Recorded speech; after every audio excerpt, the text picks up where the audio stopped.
Assalamualaikum warahmatullahi wabarakatuh. Salam sejahtera untuk kita semua. Shalom, Om Swastiastu, Namo Buddhaya, salam kebajikan.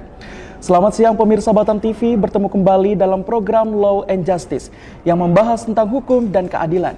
Bersama saya Muhammad Dio Saputra. Law and Justice kali ini dalam tema serba-serbi yayasan. Telah hadir di studio Batam TV salah satu notaris yang berpraktek di Kota Batam. Kita sambut dengan perasaan yang bahagia Bapak Justita Ferianto, Bachelor of Law. Assalamualaikum Pak Ferry, selamat siang, apa kabar? Waalaikumsalam, kabar baik Mas Dio, luar biasa. Alhamdulillah, semoga Bapak selalu dalam penjagaan Allah ya Pak ya. Alhamdulillah, amin. Baik, pemirsa Batam TV, yayasan diartikan sebagai bentuk badan hukum yang memiliki sifat sosial, kemanusiaan, dan keagamaan. Pak Ferry, yayasan didirikan untuk tujuan sosial, keagamaan, dan kemanusiaan. Betul. Apakah berarti yayasan tidak boleh melakukan kegiatan-kegiatan selain yang disebutkan tadi? Silakan Pak Ferry. Oke, Mas Dio. Sebelumnya perkenalkan, nama saya Justitia Ferianto. Saya kebetulan sebagai notaris dan PPAT di Kota Batam yang berpraktek ya mulai dari tahun 2007. Seperti yang Mas Dio sampaikan tadi, nama saya kan hanya Justitia Ferianto SH, Bachelor of Law kata Mas Dio tadi. Iya. Kenapa hanya SH? Sementara teman-teman yang lain kan banyak yang mencantumkan Magister Kenotariatan. Nah, kalau Mas Dio perhatikan, pelang-pelang notaris yang di Batam, apabila namanya hanya mencantumkan gelar sarjana hukum, nah ini bisa dipastikan nih, notaris yang bersangkutan pasti sudah berpraktek lebih dari 10 tahun. Wah, Masya Allah. Karena itu adalah produk Orde Lama itu Mas Dio. Siap. Nah, karena Magister Kenotariatan ini mulai diterapkan itu sejak tahun 2000. Oke, balik kepada pembahasan kita hari ini. Ya, terima kasih kepada Batam TV yang telah mengundang kami. Saya senang sekali berkesempatan hadir, apalagi berdiskusi mengenai yayasan. Nah, untuk yayasan ini memang menjadi perhatian khusus bagi saya, Mas Dio. Dalam keseharian di kantor juga apabila ada yang datang ke kantor meminta bantuan saya untuk men-setup satu atau mendirikan suatu yayasan, biasanya saya akan meluangkan waktu yang agak lebih panjang untuk bisa berdiskusi dengan para pendiri yayasan yang tujuannya adalah saya ingin memastikan atau ingin berdiskusi dengan para pendiri apakah tujuan para pendiri untuk mendirikan yayasan itu sudah sesuai dengan amanat yang digariskan dalam peraturan perundang-undangan. Yang seperti Mas Dio sampaikan tadi, bahwasanya tujuan didirikan yayasan itu terbatas hanya untuk bidang tujuannya sosial, kemanusiaan, dan keagamaan. Betul. Nah, yang kedua, saya ingin memastikan dari para pendiri yayasan itu, bahwasanya organ-organ yang ditunjuk sebagai pengurus yayasan itu memahami fungsi dan tugasnya masing-masing. Apakah itu pembina, pengurus, dan pengawas. Nah, jadi memang di dalam pengertian yang dicantumkan dalam Undang-Undang Yayasan, yaitu Undang-Undang Nomor 16 Tahun 2001, kemudian sudah dirubah berdasarkan Undang-Undang Nomor 28 Tahun 2004, yayasan itu adalah badan hukum yang terdiri atas kekayaan yang dipisahkan dan diperuntukkan untuk mencapai tujuan tertentu di bidang sosial, keagamaan, dan kemanusiaan. Nah, dari pengertian ini disebutkan terdiri atas kekayaan yang dipisahkan. Ini kekayaan siapa? Yang menjadi pertanyaan. Itu adalah kekayaan dari para pendirinya. Nah, yang dapat mendirikan yayasan itu yayasan boleh didirikan oleh satu atau lebih orang pendiri, di mana para pendiri ini telah menyisihkan sebagian dari harta kekayaannya untuk digunakan dalam tujuan sosial, kemanusiaan, dan keagamaan. Sehingga apa yang disisihkan itu untuk kepentingan sosial, kemanusiaan, dan keagamaan, sehingga tidak mengharapkan apapun selain ketiga tujuan tadi. Nah, dari ketiga tujuan itu, nantinya para pendiri akan menunjuk. Mereka akan menunjuk pembina, pengurus, dan pengawas untuk menjalankan roda yayasan.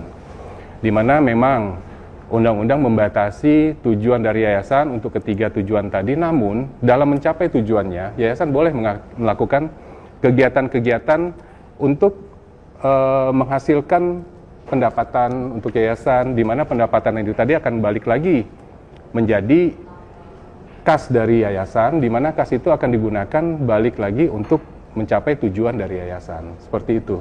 Baik, baik Pak Ferry. Berarti pada intinya boleh, namun tetap terhadap 3 tujuan tadi itu. Betul. Sosial, kemanusiaan, dan keagamaan. Jadi undang-undang hanya membatasi tujuannya, tetapi untuk kegiatannya yayasan boleh melakukan kegiatan apapun sepanjang tidak melenceng dari tujuan yayasan tadi. Baik, itu. Baik Pak Ferry. Lalu apa saja yang harus diperhatikan dalam menjalankan tujuan dari sebuah yayasan tadi, Pak? Nah itu tadi, untuk menjalankan suatu yayasan diharapkan organ-organ yayasan ini memahami fungsi dan tugasnya masing-masing. Contohnya pembina. Pembina itu kalau menurut saya mempunyai kedudukan atau level yang sangat penting dalam suatu yayasan, karena pembina lah yang akan menentukan kebijakan dari yayasan, kemudian program kerja dari yayasan yang diajukan oleh pengurus itu harus disahkan oleh pembina. Dan pembina juga memiliki kewenangan untuk mengangkat dan memberhentikan pengurus.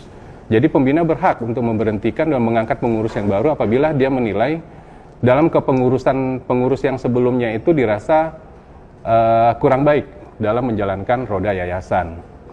Nah, begitu juga dengan pengurus itu mempunyai peran penting dalam menjalankan aktivitas yayasan sehari-hari.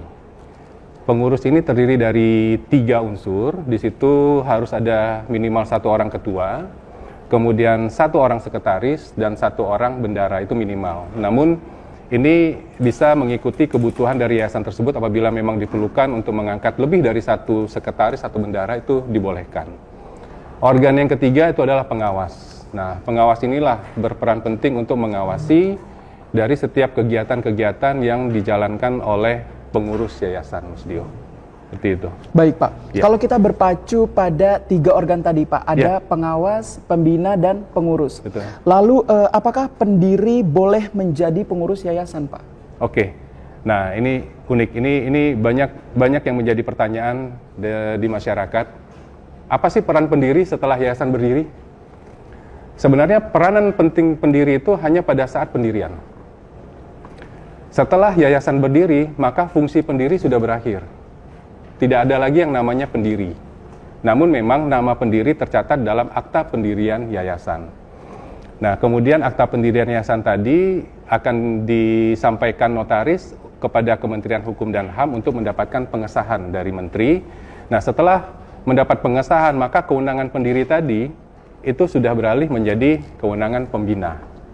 Nah, banyak dalam prakteknya itu pendiri setelah dia dirikan suatu yayasan, pendiri juga ingin turut serta dalam pengelolaan yayasan, apakah itu sebagai pembina, sebagai ketua pengurus, atau pengawas.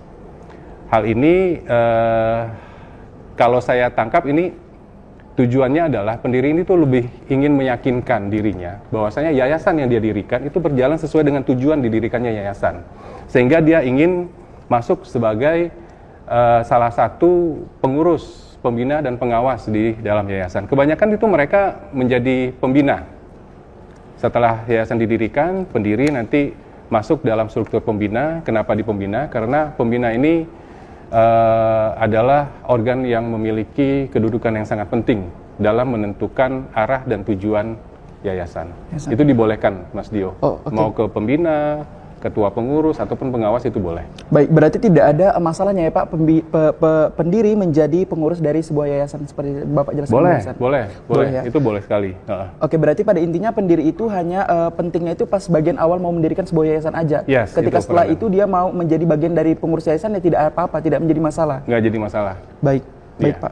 Lalu apa yang harus dilakukan yayasan apabila ada salah satu dari pengurus, pengawas, ataupun pembina yayasan mengundurkan diri atau bahkan meninggal dunia Pak?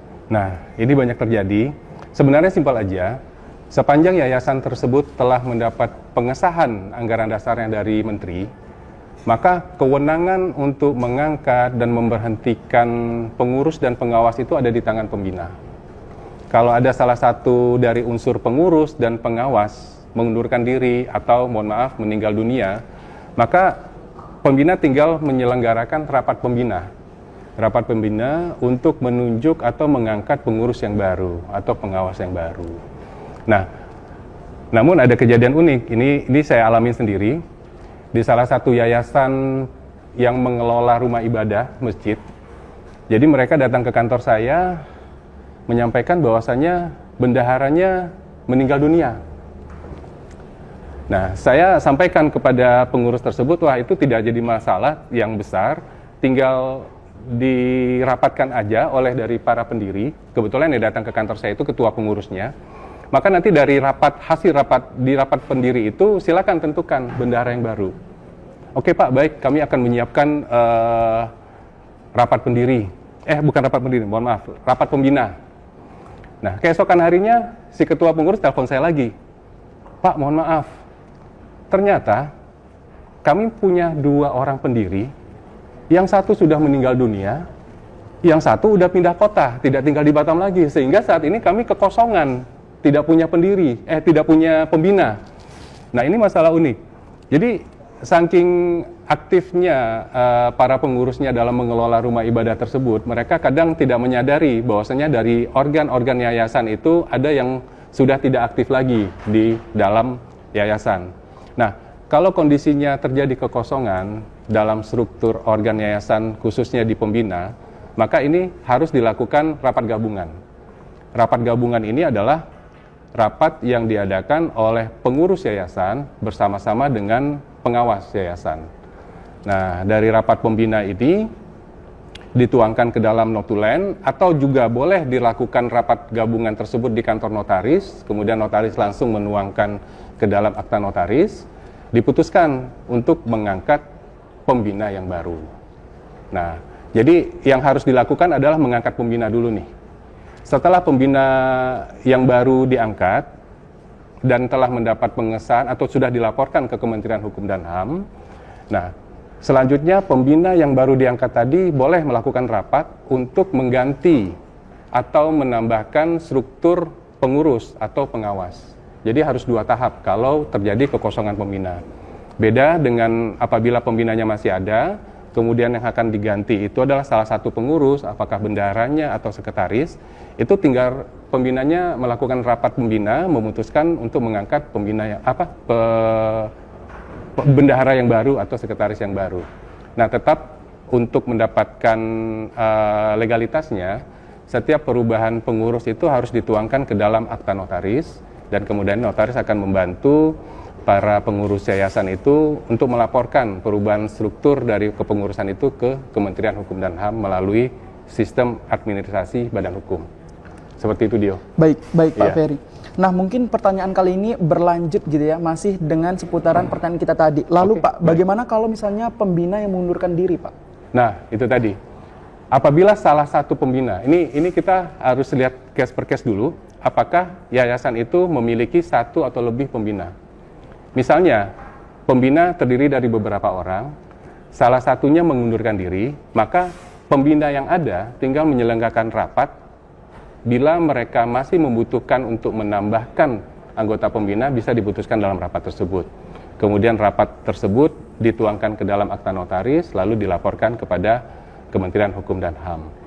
Nah, kalau kondisinya pembina hanya 1 orang, dan yang 1 orang ini mengundurkan diri, dan tidak sempat melaksanakan atau mengangkat pembina penggantinya, nah itu harus dilakukan rapat gabungan antara pengurus yang ada dengan pengawas yang ada untuk mengangkat pembina yang baru, sehingga tidak terjadi kekosongan lagi dalam unsur pembina. Seperti itu, Mas Dio. Seperti itu ya, Pak Ferry. Yeah. Baik, Pak Ferry, kira-kira kalau misalnya tadi pembina mengundurkan diri atau ada yang meninggal, nah itu kan kita harus membentuk pembina yang baru melalui rapat ataupun musyawarah seperti itu ya. Iya, betul. Kira-kira Pak, ada nggak sih kayak batasan berapa banyak orang yang harus hadir dalam rapat itu, seperti kayak biar resmi aja gitu? Ada nggak kayak batasan orang-orang yang harus hadir dalam kegiatan tadi? Iya, seperti yang kita ketahui, yayasan ini kan tidak memiliki anggota ya, Mas Dio ya. Jadi yayasan ini organnya itu hanya 3 tadi. Pembina, pengurus, dan pengawas. Di mana pengurus terdiri dari ketua, sekretaris, dan bendahara. Untuk menyelenggarakan rapat juga cukup dihadiri dari organ-organ yang ada.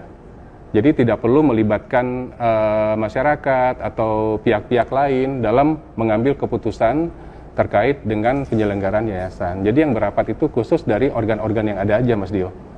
Baik, berarti khusus organ-organ yang ada aja ya Pak ya? Iya, betul. Baik, Pak Ferry, semakin menarik pembahasan kita pada siang hari ini. Pemirsa Batam Televisi, tetaplah bersama kami usai jeda pariwara. Kami segera kembali sesaat lagi.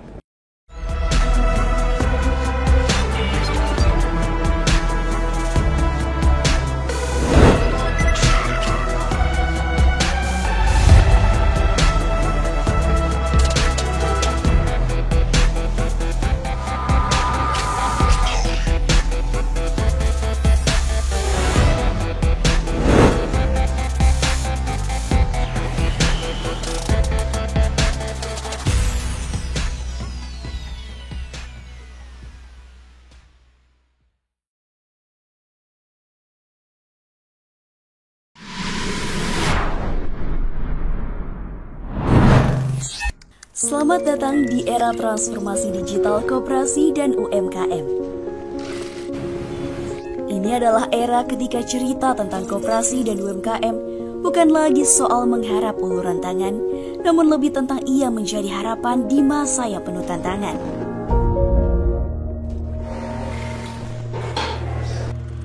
Sedari dulu, sedikit ia menyadari bahwa mereka yang dianggap pelaku ekonomi pinggiran, mereka yang menggerakkan koperasi dan UMKM, sejatinya merupakan pilar utama ekonomi bangsa ini. Lihat saja, mereka adalah mayoritas pelaku ekonomi tanah air dengan lebih dari 61% kontribusinya terhadap PDB negeri ini. Tangan-tangan dan langkah mereka kini menjadi harapan kebangkitan, meskipun 3 tantangan disrupsi menghadang seketika. Pandemi yang telah mengubah cara hidup, struktur demografi yang beralih, hingga gelombang perubahan teknologi digital era kedua yang kecepatannya tak terbayangkan sebelumnya. Maka, inilah era ketika transformasi digital bagi koperasi dan UMKM menjadi keniscayaan. Yakinkan bahwa mereka para pejuang ekonomi rakyat tidak sendiri, sebab pemerintah mendorong jutaan UMKM onboarding ke platform digital. Sementara, koperasi modern berbasis digital terus ditumbuhkan, kembangkan. Orkestra telah dimainkan dengan harmonis sebagaimana Kementerian Koperasi dan UKM mengupayakan penerapan proses bisnis dari hulu ke hilir atau end-to-end digital transformation. Dengan semangat sinergi dan kolaborasi seluruh stakeholder, marilah kita sambut kebangkitan koperasi dan UMKM dalam menciptakan new economy value menuju Indonesia maju, mandiri, dan berdaulat. Ini era kita, ini era koperasi dan UMKM. Berubah digital.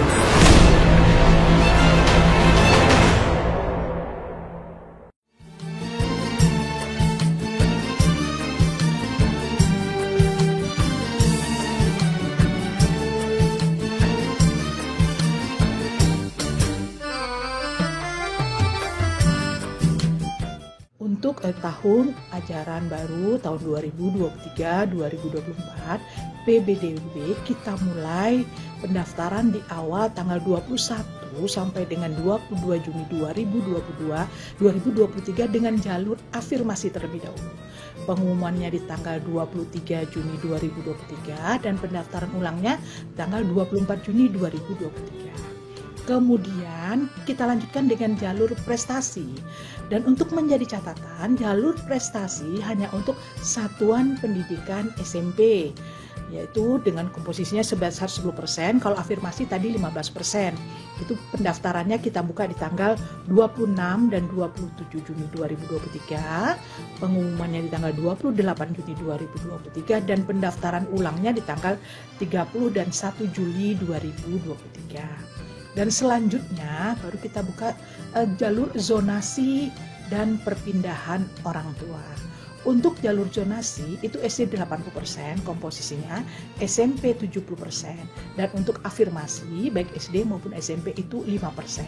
Selanjutnya itu di tanggal 3 sampai dengan 5 Juli, pengumumannya di tanggal 7 Juli, dan daftar ulang di tanggal 7 dan 8 Juli 2023.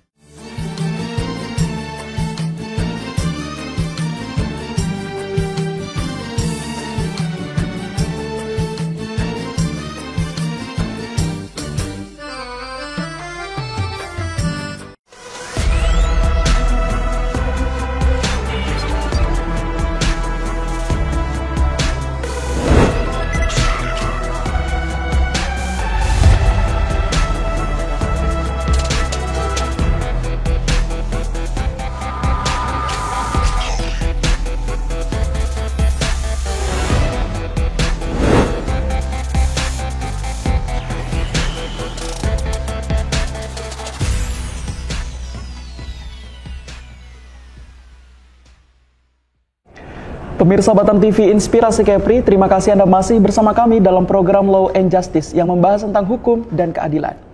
Pemirsa, pendirian yayasan dilakukan secara teliti dengan memperhatikan ketentuan dan persyaratan yang diatur oleh undang-undang serta peraturan lain yang berlaku di Indonesia. Kita kembali lagi kepada Pak Ferry. Pak Ferry, yayasan kan merupakan sebuah badan hukum, Pak, yang terdiri dari pembina, pengawas, dan pengurus. Lalu apa saja larangan yang harus diperhatikan dari organ yayasan tadi, Pak? Silakan. Oke, Mas Dio. Dari ketiga organ tadi itu sebenarnya sudah diatur di dalam undang-undang mengenai kewenangan dan tugasnya masing-masing.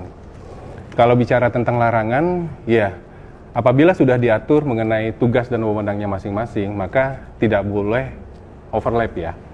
Seperti pembina, seperti saya sampaikan tadi, pembina sudah memiliki tugas dan wewenangnya. Yang pertama itu, dialah yang memberikan keputusan mengenai perubahan anggaran dasar.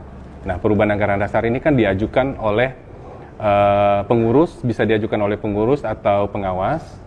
Dan apabila diperlukan, menurut pertimbangan dari pengurus dan pengawas itu mengajukan kepada pembina untuk melakukan perubahan yayasan, perubahan anggaran dasar yayasan. Nah, anggaran dasar ini adalah ketentuan yang mengikat di antara para pengurusnya yang harus dipenuhi oleh para pengurusnya.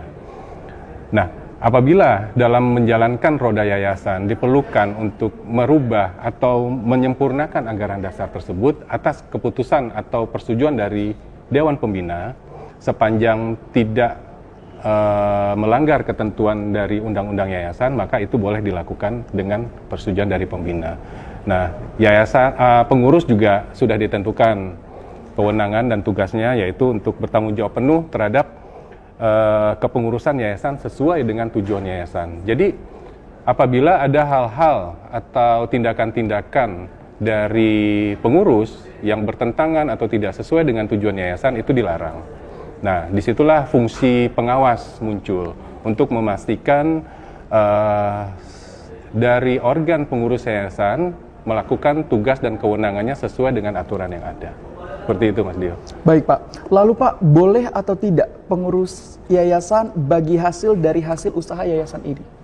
Ini pertanyaan menarik nih, dan sering ditanyakan.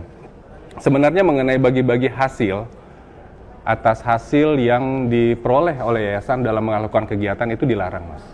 Nah, itu di dalam Undang-Undang Yayasan, khususnya di pasal 5, itu yayasan dilarang untuk mengalihkan atau membagikan kepada pembina, pengurus, dan pengawas harta kekayaan yayasan. Nah, kemudian ketentuan ini disempurnakan lagi di dalam Undang-Undang Perubahan Yayasan, yaitu Undang-Undang Nomor 28 Tahun 2004. Dikecualikan dari hal tersebut adalah pengurus yayasan, yaitu yang terdiri dari ketua, sekretaris, dan bendara. Tapi ada ketentuan, pengurus yang melaksanakan tugas dan kewajibannya secara langsung dan penuh. Jadi dia turun langsung untuk sebagai ketua, sekretaris, dan bendahara. Ketentuan yang kedua adalah pengurus tersebut tidak berasal dari unsur pendiri. Nah, tadi kan pendiri boleh aja nih menjadi pembina atau menjadi pengurus dari sebuah yayasan yang didirikannya. Nah, apabila pendiri tadi menjadi salah satu pengurus, maka dia tidak boleh menerima honor, menerima upah dari yayasan.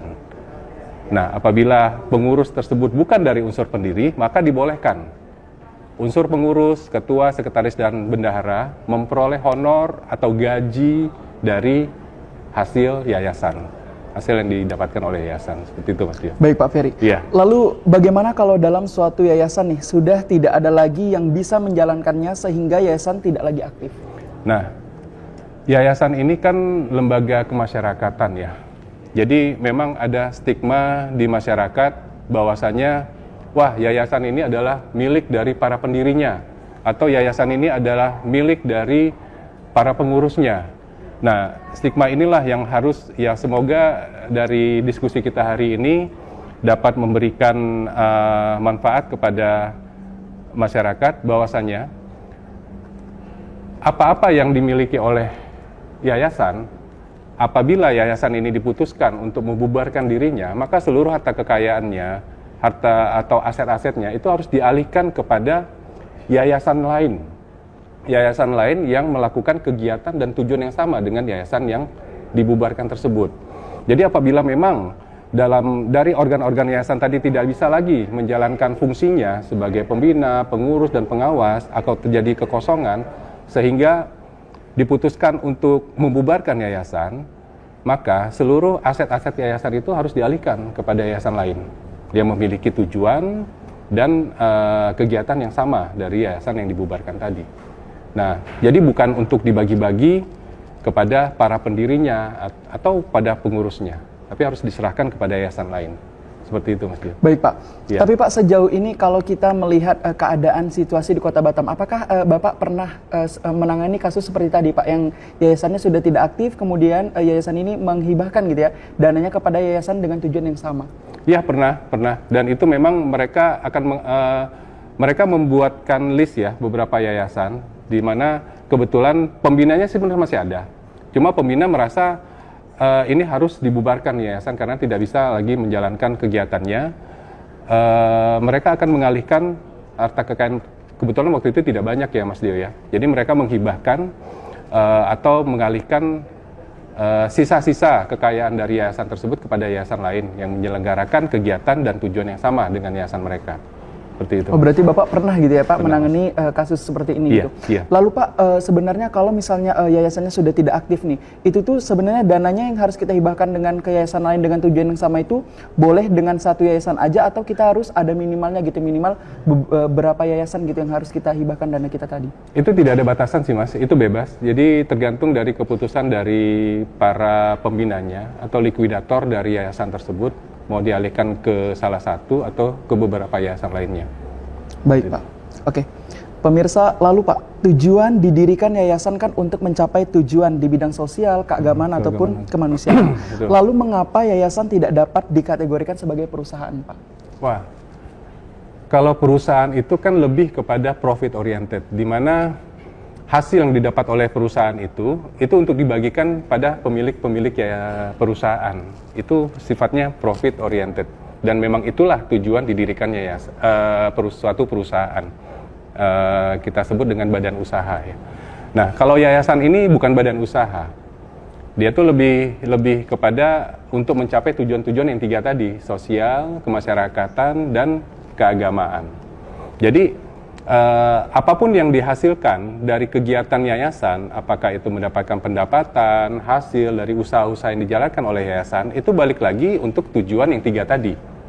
Nah, kalau ada para pendiri yang berpikiran untuk mendapatkan hasil yang untuk dinikmatinya sendiri, sebenarnya kurang tepat kalau untuk mendirikan yayasan. Itu lebih tepat untuk mendirikan suatu badan usaha. Apakah itu PT, perusahaan terbatas, atau mungkin CV. Atau bisa juga badan hukum perorangan, badan usaha perorangan. Seperti itu, Mas Dio. Baik, Pak Ferry. Iya. Pemirsa, semakin menarik perbincangan kita pada siang hari ini, namun akan kita lanjutkan setelah jeda pariwara berikut ini.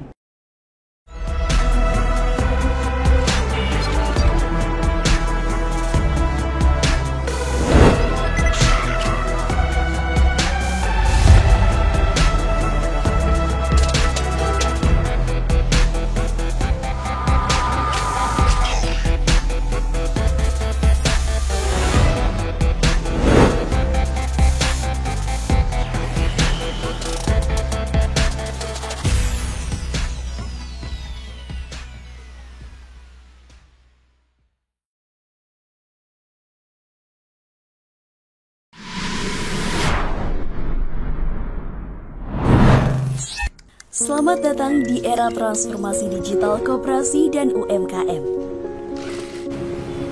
Ini adalah era ketika cerita tentang koperasi dan UMKM bukan lagi soal mengharap uluran tangan, namun lebih tentang ia menjadi harapan di masa yang penuh tantangan.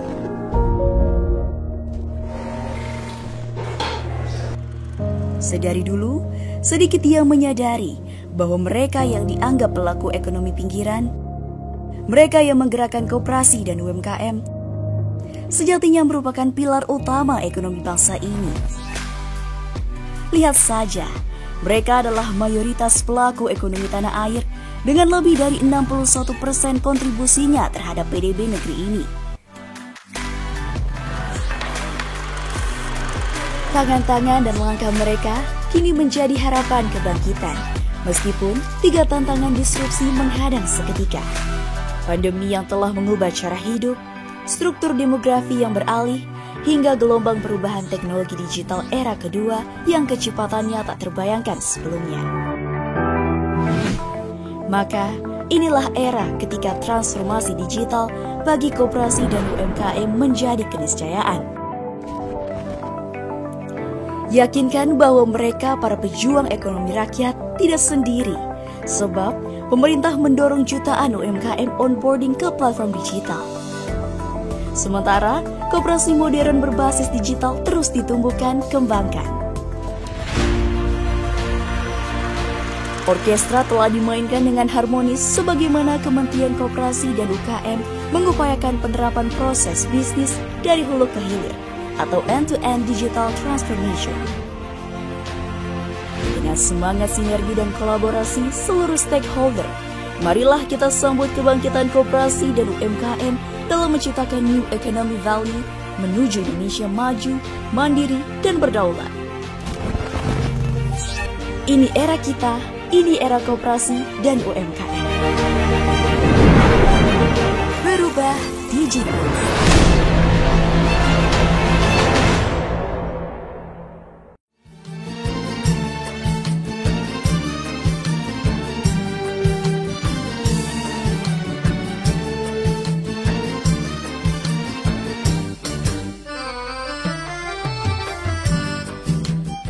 Untuk tahun ajaran baru tahun 2023-2024 PBDUB kita mulai pendaftaran di awal tanggal 21 sampai dengan 22 Juni 2023 dengan jalur afirmasi terlebih dahulu.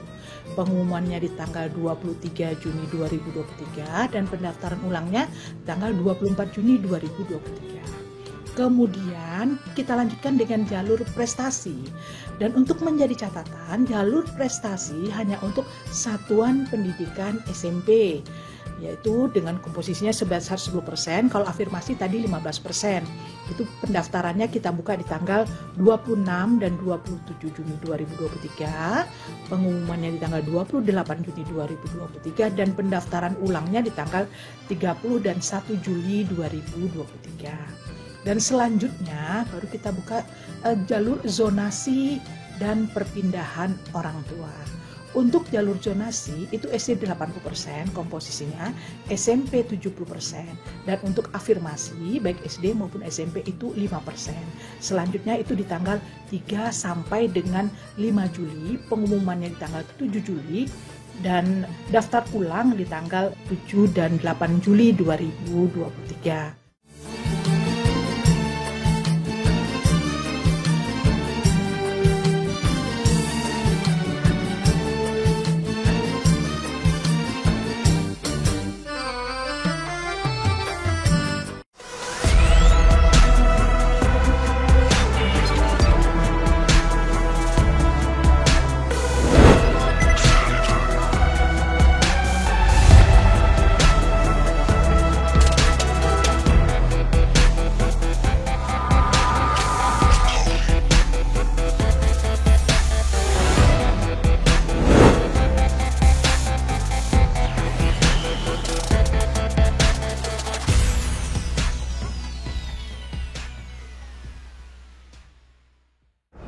Pemirsa Batam TV, terima kasih Anda masih bersama kami dalam program Law and Justice yang membahas tentang hukum dan keadilan. Baik, Pak Ferry. Ya. Banyak berita simpang siur bahwasannya pasangan suami istri tidak boleh bekerja dalam suatu yayasan. Jika dilihat dari sudut pandang hukum, bagaimana pernyataan tadi menurut Bapak? Oke, baik Mas Dio. Menarik pertanyaannya. Sebenarnya untuk ketentuan ini tidak dilarang ya, tidak ada aturannya dalam undang-undang yayasan. Nah, apabila pasangan suami istri mungkin sebagai yang satu sebagai pembina, satu sebagai ketua atau sebagai pengawas, itu tidak ada larangannya. Sepanjang masing-masing organ tersebut itu melaksanakan tugas dan wewenangnya sesuai dengan aturan yang ada dan tidak melampaui dari kewenangannya. Nah, itu nggak masalah. Nah, juga ada mungkin penilaian dari masyarakat, wah itu yayasan keluarga dong, sehingga nanti hasilnya untuk keluarga. Nah, balik lagi nih kepada tujuan didirikannya yayasan oleh pendirinya. Itu kan harus tujuan yang 3 tadi, Mas Dio. Balik lagi untuk kemanusiaan, sosial, dan keagamaan. Apabila ada penyalahgunaan dari atau mungkin ketidaksesuaian antara kepengurusan yayasan dengan tujuan yang harus dicapai, nah itu yang akan menimbulkan masalah. Namun sepanjang itu dilakukan atau melaksanakan tugas dan jabatannya masing-masing sesuai dengan aturan yang ada, saya rasa itu tidak ada larangannya di dalam undang-undang. Baik Pak, berarti tidak ada larangannya selagi semua itu sesuai dengan tujuannya gitu ya Pak ya? Iya, betul. Baik Pak, lalu Pak, langkah apa saja yang perlu disiapkan untuk mendirikan suatu yayasan Pak? Nah ini, untuk mendirikan suatu yayasan, nah pertama, pendiri yang terdiri dari 1 orang atau lebih tadi harus menyiapkan nama yayasan yang akan digunakan sebagai nama yayasan. Nah, nama yayasan ini akan kita lakukan pemesanan melalui sistem administrasi badan hukum, di mana sistem online ini disediakan oleh Kementerian Hukum dan HAM itu untuk memudahkan notaris dalam membantu masyarakat dalam pembentukan badan hukum khususnya. Nah, nama-nama yang diajukan oleh para pendiri yayasan itu disarankan itu terdiri dari 3 kata. Kenapa 3 kata? Untuk meminimalisir kemungkinan nama telah digunakan oleh yayasan lain yang lebih dulu berdiri. Nah, itu tidak dibolehkan. Nah, memiliki kemiripan atau nama yang sama itu akan ditolak oleh sistem secara elektronik. Nah, diharapkan juga para calon pendiri yayasan sudah menyiapkan beberapa alternatif nama untuk mempersingkat waktu atau memudahkan notaris dalam melakukan pemesanan nama melalui sistem online. Nah, selanjutnya yang harus disiapkan oleh para pendirinya itu adalah menyiapkan nama-nama yang akan duduk sebagai organ yayasan. Pembina minimal 1 orang, boleh lebih. Pengurus terdiri dari ketua, sekretaris, bendahara, dan pengawas. Boleh diangkat 1 atau lebih orang yang duduk sebagai pengawas. Nah, tentunya orang-orang yang dipilih oleh pendiri ini dinilai oleh para pendiri dapat menjalankan amanah dari pendiri untuk menjalankan yayasan sesuai dengan tujuannya. Nah, kemudian suatu yayasan juga harus memiliki domisili yang tetap, memiliki kantor di mana mereka menjalankan aktivitasnya. Yang selanjutnya, yang keempat, syaratnya itu adalah modal awal.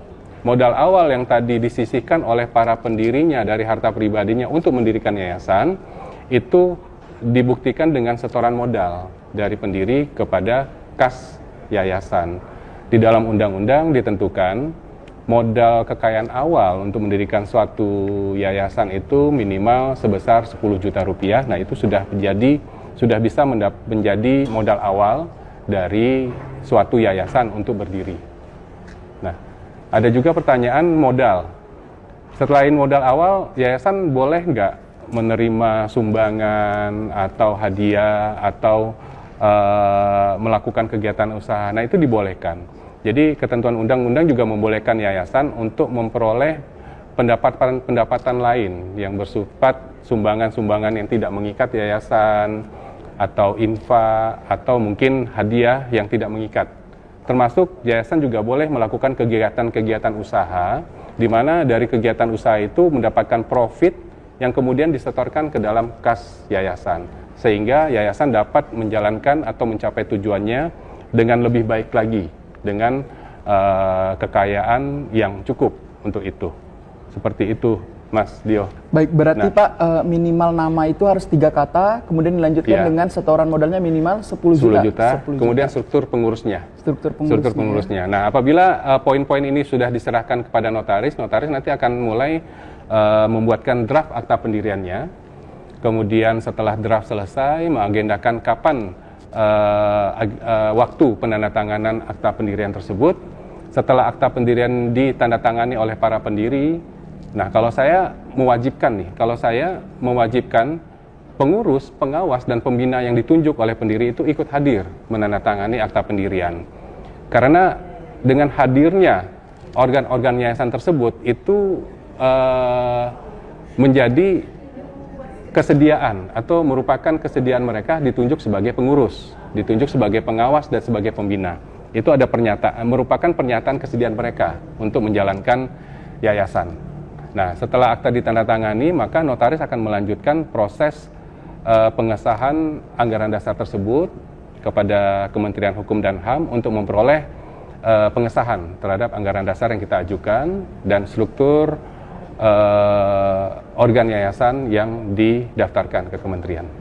Seperti itu, Mas Dio. Baik, Pak. Ya. Lalu Pak, bagaimana mekanisme yayasan hingga memperoleh status badan hukum? Nah, itu tadi. Nah, setelah akta pendirian ditandatangani oleh para pendirinya, kemudian itu sudah menjadi kewajiban notaris untuk menyampaikan akta pendirian itu secara online melalui sistem administrasi hukum yang disediakan oleh Kementerian Hukum dan HAM untuk memperoleh pengesahan menteri. Dan proses pengesahan menteri ini tidak lama sih, hanya hitungan jam aja udah dapat persetujuan karena sistem online yang disediakan oleh kementerian itu sudah sangat baik sekali sehingga sangat membantu masyarakat dalam pendirian badan hukum di Indonesia. Baik Pak, lalu Pak, apakah ketua dari sebuah yayasan bisa merangkap sebagai kepala sekolah di bawah naungan yayasan yang dipimpinnya? Nah, sebenarnya ini larangan secara nggak ada ya, Mas Dio. Cuma kita kan ingin ketua yayasan atau kepala sekolah yang bernaung di bawah yayasan itu dapat menjalankan fungsi dan tugasnya secara profesional dan secara baik. Nah, yayasan mungkin saja memiliki unit-unit usaha atau unit-unit kerja yang lain selain sekolah ini.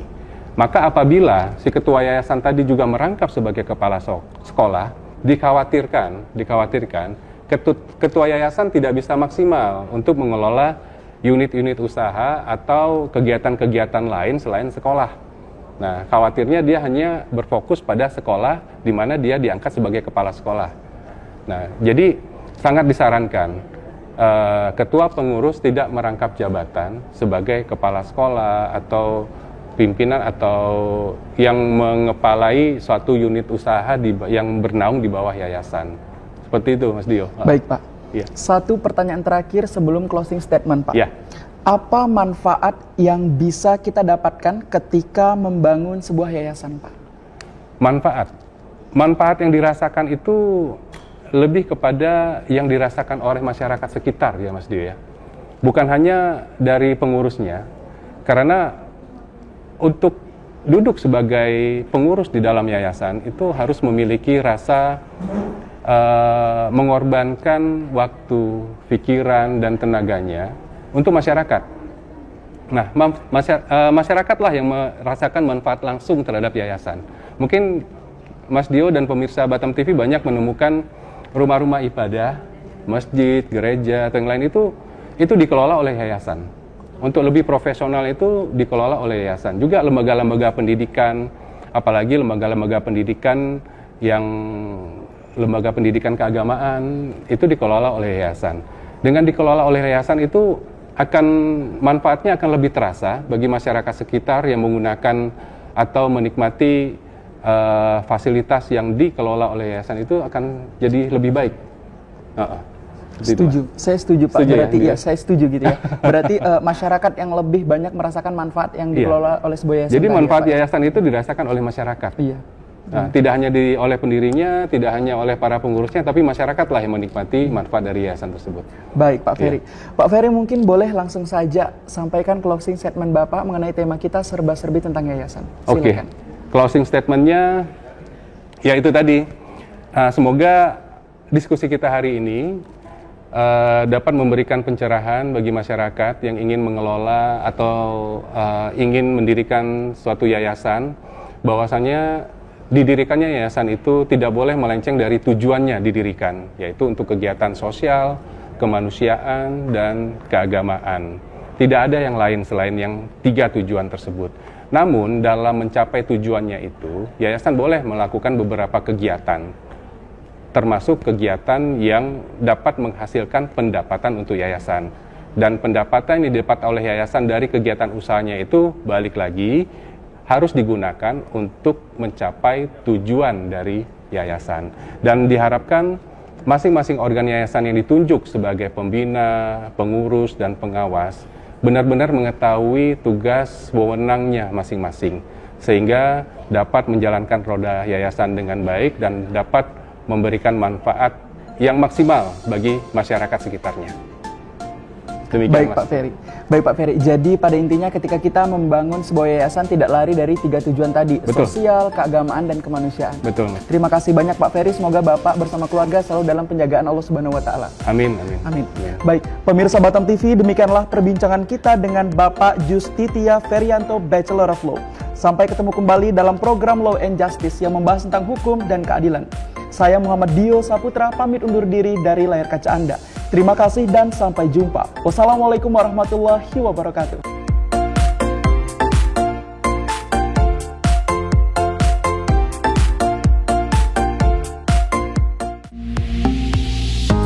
Batam TV, inspirasi Kepri.